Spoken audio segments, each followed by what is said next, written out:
हम लोग बेरोजगारी पर नियंत्रण के लिए सरकार द्वारा उठाए गए कदम के बारे में पढ़ रहे थे। आज हम लोग ये पूरा का पूरा एक आर्टिकल है जो किसी जर्नल में छपा हुआ है, जानबूझ करके उस आर्टिकल को ही यहाँ हमने अटैच कर दिया है। आपके काम भी आएगा और डिटेल आप पढ़ भी लेंगे। इसमें ये कहा गया कि जो हमारा नीति आयोग है, नीति आयोग का नाम सुना है ना? पहले योजना आयोग था, इसे बदल करके नीति आयोग बना दिया गया। एक तरह से ये हमारा थिंक टैंक है। नीति आयोग हमारी एक ही संस्था है जो अर्थव्यवस्था को कैसे बेहतर बनाया जा सकता है उसके लिए वह योजनाएं बनाती है, विचार करती है, ठीक है, उसके लिए सरकार को सुझाव देती है।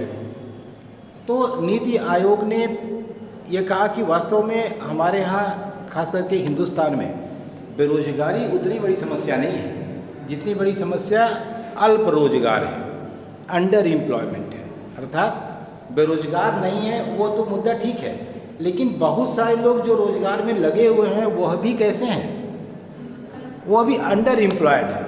अंडर एम्प्लॉयड का मतलब यह है कि उनकी पूरी क्षमता से उनको पूरे समय काम नहीं मिलता है, कम मिलता है। और इसलिए कहा कि जो मजदूर ज़्यादा बेहतर परफॉर्म कर सकते हैं, जो एम्प्लॉयड लोग बेहतर काम कर सकते हैं, जिनकी उत्पादकता ज़्यादा है, वो भी कम उत्पादकता पर काम करने के लिए बाध्य हैं। ठीक है, तो ये इसका मतलब यह है कि फोकस बदला हुआ सा है। फोकस बेरोजगारी पर नहीं है बल्कि कहाँ है? जो लोग अल्प रोजगार में हैं या अंडर प्रोडक्टिव हैं या लो प्रोडक्टिविटी पर काम कर रहे हैं, ज़्यादा कर सकते हैं जबकि संभावना है लेकिन कर नहीं पा रहे हैं। ठीक है, इसी क्रम में इंटरनेशनल लेबर ऑर्गेनाइजेशन ने 2017 में world employment and social outlook report प्रकाशित की और जिसमें उसने ये कहा कि जो आर्थिक वृद्धि का ट्रेंड है वो काफ़ी पिछड़ गया है। 2017 में, ध्यान दीजिएगा, आज की बात नहीं कर रहे हैं। 19 के बाद तो कोविड-19 आ गया है। कोविड के बाद तो कुछ हम कर ही नहीं रहे हैं। हम कब की बात कर रहे हैं? 17 की। इसका मतलब हमारी हालत ख़राब कब से है? पहले से है। अब तो कोरोना बेचारा सिर्फ बीच में आ गया है। हर काम के लिए आप बहाना बना सकते हैं, क्या बताएं, कोरोना है, नहीं तो पता नहीं क्या कर दिए होते ना। लेकिन ऐसा नहीं है। गड़बड़ कहाँ से है? पहले से ही ग्रोथ काफ़ी धीमे हो गई थी। और एम्प्लॉयमेंट के बारे में उसने ये कहा कि न केवल बेरोजगारी बढ़ रही है बल्कि सामाजिक असमानता भी तेज़ी से बढ़ रही है। इसका मतलब लोग अनएम्प्लॉयड तो हो ही रहे हैं लेकिन सोशल इनइक्वालिटी भी तेज़ी से क्या हो रही है? बढ़ रही है। तो आप देखें तो सारी समस्या कब की है? सारी समस्या कोविड-19 के पहले की है। हम 17 की इसीलिए जानबूझ करके 17 का डेटा आपको बता रहे हैं, क्योंकि अगर भी आज का बता देंगे 20 का तो आप क्या कहेंगे कि सर ये तो कोरोना की वजह से हो गया है। इसका मतलब हमारी जो पॉलिसी है, इसका मतलब हमारा जो ग्रोथ रेट है, हमारा जो इंफ्रास्ट्रक्चर है, हमारी जो अपॉर्चुनिटीज़ हैं, हमारा जो एम्प्लॉयबिलिटी है, ये सब हमारा पहले से बिगड़ रहा था, जिसको कोरोना ने बुरी तरह से क्या किया? घायल कर दिया। और ये कह सकते हो। अब देखो तो कौन से स्टेप उठाए गए सरकार के द्वारा बेरोजगारी को दूर करने के लिए। हमारा मुद्दा सिर्फ वही था। ये तो हमने थोड़ा इसमें केवल सिर्फ बता दिया कि ये पूरा एक फ्रेमवर्क कैसा है। Integrated rural development programme IRDP नाम आपने सुना होगा। ये 78-79 में इसे गवर्नमेंट ने शुरू किया। इसका उद्देश्य था पूर्ण रोजगार के अवसर ग्रामीण क्षेत्रों में उपलब्ध कराना। ठीक है, इस प्रोग्राम के अंतर्गत agriculture, animal husbandry, forest, fishery, small and cottage industry, construction of roads and canals etcetera. अब जो कि गांव के लिए रोज स्कीम थी, तो गांव में हम खेती या खेती से जुड़े, कृषि या कृषि से जुड़े रोजगार, या तो सीधे खेती करिए या डेयरी का काम करिए, फिशरी का काम करिए या रोड बनाइए, नहर बनाइए, यही सब तो काम गांव में होंगे, और कौन से काम होंगे। तो इन कामों में रोजगार सृजन का प्रयास करने के लिए IRDP योजना शुरू गई। Construction of road and canals are to be developed in all 5111 development blocks. ऐसा उद्देश्य रखा गया कि जो कुल ब्लॉक थे 5111, उनमें ये सारी सुविधाएं विकसित की जाएंगी और इनके माध्यम से रोजगार मुहैया कराया जाएगा। To provide more employment in the 7th plan a sum of Rs 312 crore was spent on this. 7वीं पंचवर्षीय योजना में इसमें थोड़ा और लोगों को रोजगार उपलब्ध कराने के लिए कुल 312 करोड़ रुपया इस पर खर्च किया गया।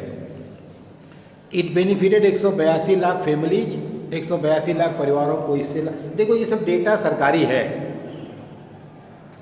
तो मैं पढ़ना है, इम्तहान में लिख के नंबर पाना है, ठीक है, जो लिखा है उसको मान लीजिए। लेकिन वास्तव में ईमानदारी से ये जो IRDP है, इसकी जो सच्चाई थी, वस्तु स्थिति, वो बहुत ख़राब थी। ये जब आई तो बैंकों के थ्रू इसको ऑपरेट होना था और इसको बैंकों ने ऐसा बंदर बांट मचा लिया और इसका नाम रख लिया आई रकम डकारो प्यारे। IRDP का नाम क्या रख लिया? संजोग से मैं एक बार अपना जब रिसर्च वर्क कर रहा था तो IRDP पर मेरा काम था।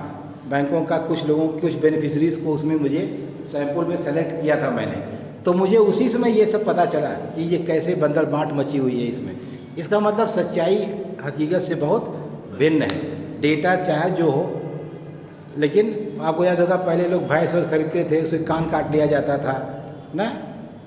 तो बहुत सारा, आप कितना भी प्रयास करिए, बेईमानी करने वाला बेईमानी कर ही लेता है, आप उसको रोक नहीं पाते हैं। तो इसलिए ये डेटा है कि 142 लाख परिवार इससे लाभान्वित हुए। 95-96 में लगभग 21 लाख परिवार इससे लाभ पाए। अब ये डेटा तो क्या करता है, जितने लोगों का नाम देखता है वो मान लेता है कि सब लोगों को लाभ मिल गया, लेकिन कितने लोगों को सही में धरातल पर लाभ मिला, यह जान पाना मुश्किल होता है, क्योंकि सही डेटा कलेक्ट हो पाना ही मुश्किल हो जाता है।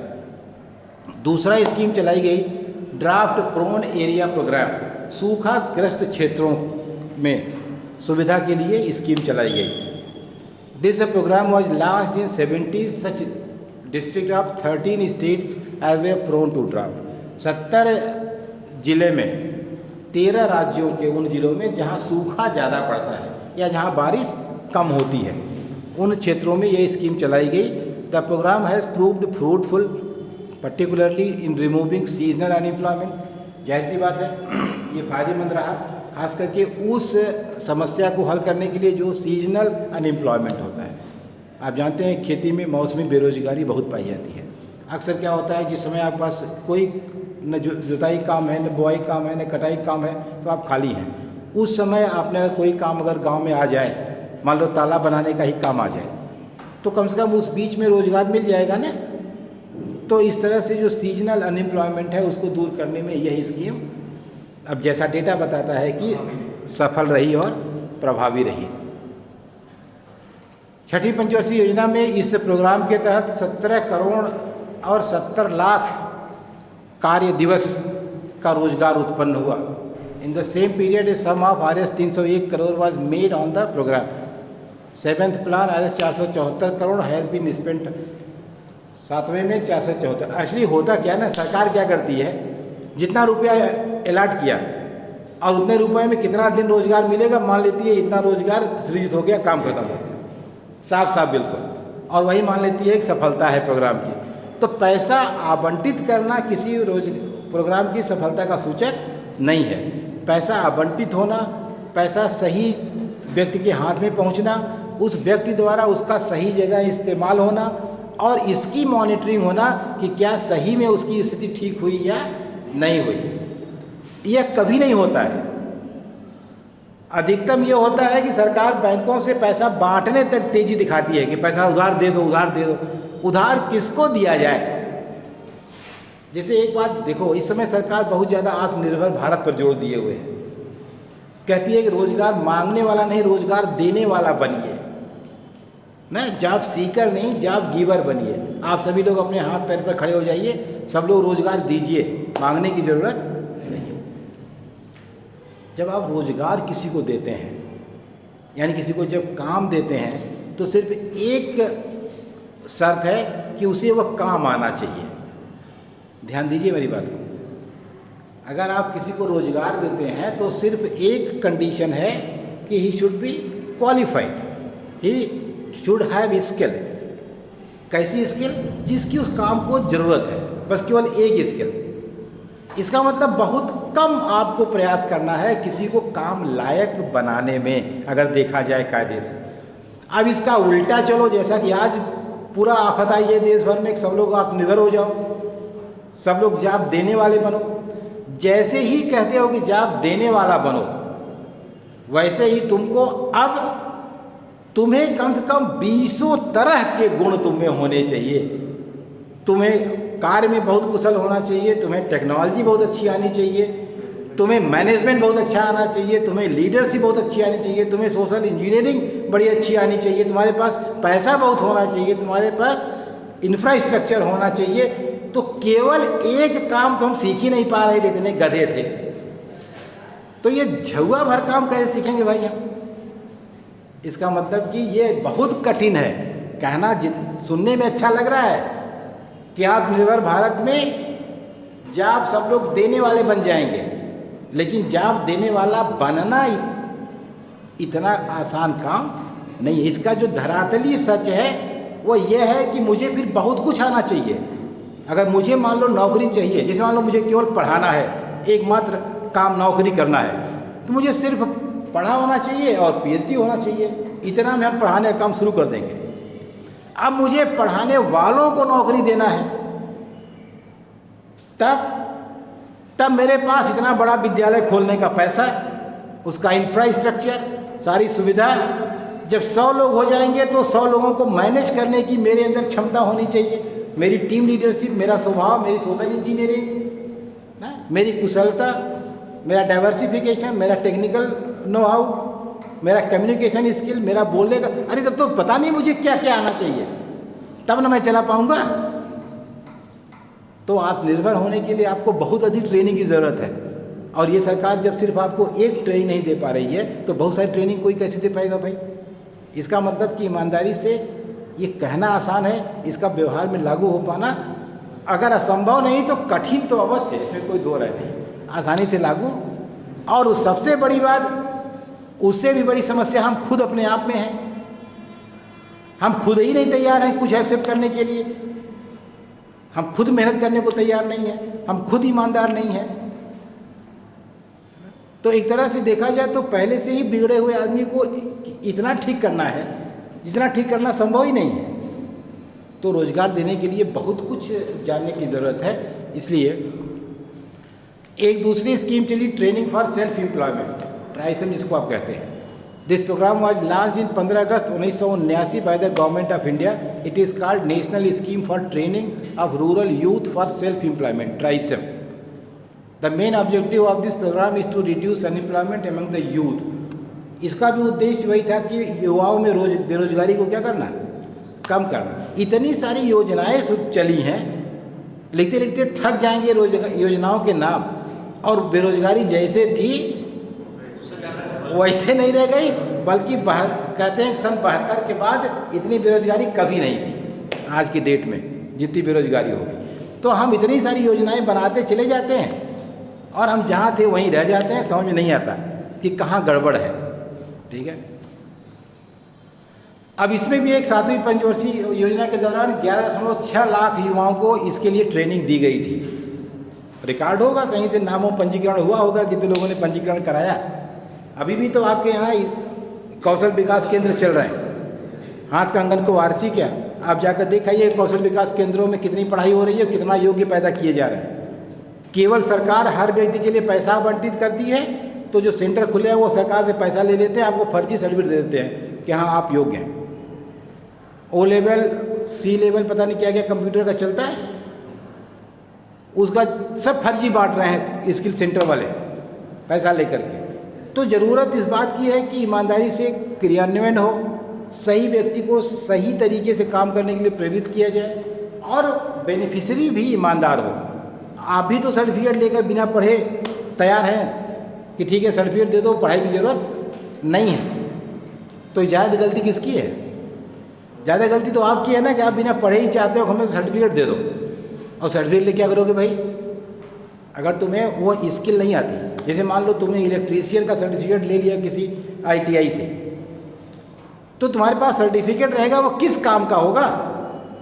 जैसे ही जाओगे तार कहेगा अच्छा उसको जरा बल्ब जोड़ दो, तुम उसका जैसे ये तार छो, तुमको पता नहीं किसको छूना किसको नहीं छूना है, तो जिसको नहीं छूना है उसको पकड़ लोगे और गिरोगे ऊपर से धड़ाम से, तो तुम काम नहीं कर सकते ना भाई।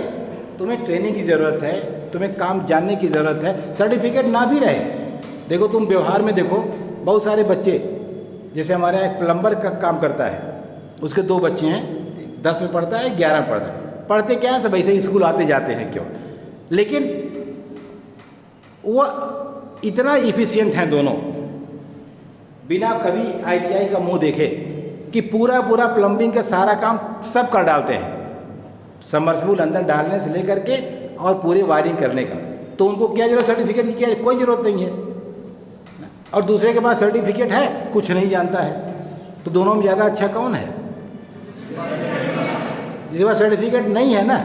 तो हम सर्टिफिकेट बांट करके, इंस्टीट्यूशंस खोल करके कोई भी करिश्मा नहीं कर सकते। हमें वास्तव में ग्राउंड लेवल पर काम करने की ज़रूरत है, तो बेरोजगारी दूर होगी। जवाहर रोजगार योजना, जवाहर रोजगार योजना वाज स्टार्टेड ऑन 28 अप्रैल 1989 में। ऑब्जेक्टिव ऑफ दिस योजना is to provide employment to at least 1 member of each poor rural family for 50 to 100 days a year at work place near his residence. ये था कि हर गरीब परिवार के एक आदमी को इसमें रोजगार दिया जाएगा, ठीक है। A special feature of the scheme is 30% of the employment generated will be reserved for women। बहुत अच्छी बात है, महिला सशक्तिकरण भी था इसमें कि 30% रोजगार किसको दिया जाएगा? महिलाओं को दिया जाएगा। ये जैसे लग रहा है कि एहसानन दिया जा रहा है ना, इतना अलग से बताया जा रहा है। Central government will be reserve for women। The central government will finance 80% of the program and the state government will have to bear only 20% for the expenditure of this scheme। तो ये जो कुल पैसा खर्च होगा इस कार्यक्रम में, उसका 80% कौन देगा? केंद्र सरकार देगी और 20% उसका राज्य सरकार देगी, ठीक है। National rural employment programme and rural landless employment guarantee scheme were merge in the योजना। और बाद में 1989 में और भी तमाम स्कीम चल रही थी, नेशनल रूरल एम्प्लॉयमेंट प्रोग्राम और rural landless employment guarantee programme, इन सबको उसी में क्या किया गया? मिला दिया गया। होता क्या है कि बहुत ढेर सारी स्कीम लॉन्च करने से अच्छा होता है कि एक कोई कायदे की स्कीम लॉन्च कर दिया। रोज एक नई स्कीम की घोषणा से विकास थोड़े होगा। एक हिस्ट्री ऑफ इकोनॉमिक थॉट में तुम लोगों ने एक जॉन बोदा था, जीन बोडीन उसका नाम था, फ्रेंच इकोनॉमिस्ट था। उसने क्या कहा? सरकार को सिर्फ एक काम करना चाहिए, क्या? उसे एक नियम बनाना चाहिए कि आज से सारे नियम कानून समाप्त किए जाते हैं, ठीक है। इसका मतलब सरकार के बिल्कुल विरोधी था कि सरकार कुछ नहीं करती सिवाय खुराफात करने के।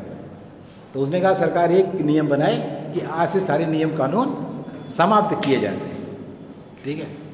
तो इसके अलावा एम्प्लॉयमेंट इन फॉरेन कंट्रीज, एक ये भी योजना बीच में थी कि government also helps people to get employment abroad. Special agencies have been set up to recruit people to serve in Gulf countries like Kuwait. कुछ खाड़ी देशों में जैसे कुवैत उवैत में नौकरी पाने के लिए सरकार ने एजेंसी बनाई थी कि वो मध्यस्थता करेगी और यहाँ से उन देशों में जैसे इस तरह की स्किल्ड लेबर, कैसे छोटे काम करने वाले जैसे कारपेंटर और ये प्लम्बर, इलेक्ट्रीशियन, इन सब की डिमांड बहुत है। तो इन सब के को भेजने की व्यवस्था, वैसे क्या अपने से जाते हैं तो अक्सर फंस जाते हैं। जैसे अपने से गए तो लोगों पासपोर्ट रख लेते हैं, फिर उनको बहुत गुलामों की तरह उनके साथ ट्रीट करते हैं, उन्हें आने नहीं देते हैं, वे सैलरी कम देते हैं। तो उसके लिए सरकार ने क्या कि एजेंसी बना दी कि एजेंसी के थ्रू जाएंगे तो रिकॉर्ड उनका रहेगा, कौन गया, कौन आया, कहाँ काम कर रहा है, कैसे कर रहा है, तो उसका शोषण अच्छी, तो स्कीम अच्छी है। अब पता नहीं कितना सफल थी, भगवान जाने। Self employment to educated unemployed youth, जो आप जैसे लोग पढ़े लिखे टाइप के अनएम्प्लॉयड हैं, उनके लिए भी अलग से स्कीम बनाई गई। 1983 में scheme namely self employment of educated employed was initiated. Under this scheme loans up to Rs 25,000 are given to those educated unemployed who have no other financial resources. This scheme is enforced by district industry centers. Government will have 25% as subsidy of the loans given by the bank under this. जैसे आप लोग पढ़े लिखे हैं, नहीं कुछ नौकरी चाकरी पा रहे हैं, तो 25,000 रुपये आपको जिला उद्योग केंद्र के माध्यम से लोन। अरे तो 83 में 25,000 बहुत था, आज 25,000 तुमको लग रहा है। 2020 में भले 25,000 कम लग रहा है, लेकिन 83 में 25,000 रुपया मतलब रखता था।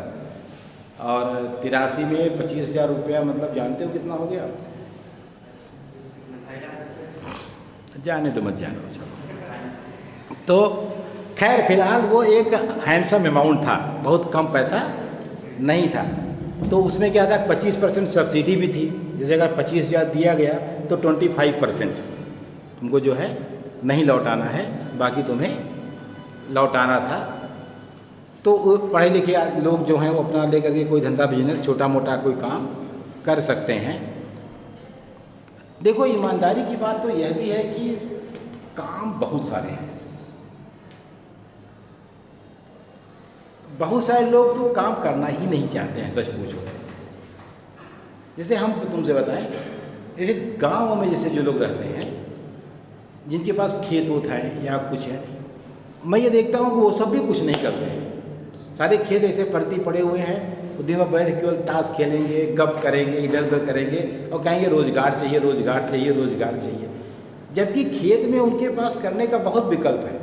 वो कोई भी ऐसी खेती कर सकते हैं, मशरूम खेती कर सकते हैं, सूरन खेती कर सकते हैं, केले की खेती कर सकते हैं, या आलू पैदा करके आलू की प्रोसेसिंग कर सकते हैं, चिप्स बना सकते हैं, पापड़ बना सकते हैं, अचार बना सकते हैं।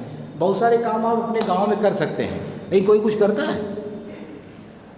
तो हम कुछ करते भी नहीं है। सारा दोष सरकार का ही नहीं है, और हर काम के लिए बहुत स्किल की ज़रूरत नहीं है। घर में देखिए, आपकी जो माँ है, दादी हैं, वो बहुत सारा काम घर में नहीं, अचार घर में नहीं बना लेती हैं। तो वो अचार थोड़ा ज़्यादा बना के बाजार में बेचो, क्या फ़र्क पड़ता है उससे? उसमें योग्यता की क्या ज़रूरत है ना? बहुत सारा सामान घर में आपके बन जाता है। पापड़ वापड़ घर में नहीं बन जाता है आलू का, तो ज़्यादा बनवा दो, गाँव भर को लगा दो, चलो बनाओ, उनको भी 200-400 रुपये मिलेगा, ठीक ही है, क्या बुराई है? ऐसा नहीं है कि कुछ है नहीं, करना नहीं चाहते। अरे मैं तो देखता हूँ कि घर में खूब सारा खेत है, इसके बाद भी धनिया बाजार से खरीद के लाते हैं। तो मेरी समझ में नहीं आता कि तुम करते क्या हो फिर भाई घर में, हैं? धनिया, लहसुन, मिर्चा, ये तो तुम अपने घर के बगल में भी लगा सकते हो ना, क्या दिक्कत है? लेकिन नहीं, आदत भी हो गई है न करने की। बेरोजगारी आदतन भी हिंदुस्तान में बहुत ज़्यादा है। ऐसा नहीं है कि इतना अवसर नहीं है। अरे बहुत सारे काम है जो आप कर सकते हैं, नहीं कर रहे हैं, ठीक है।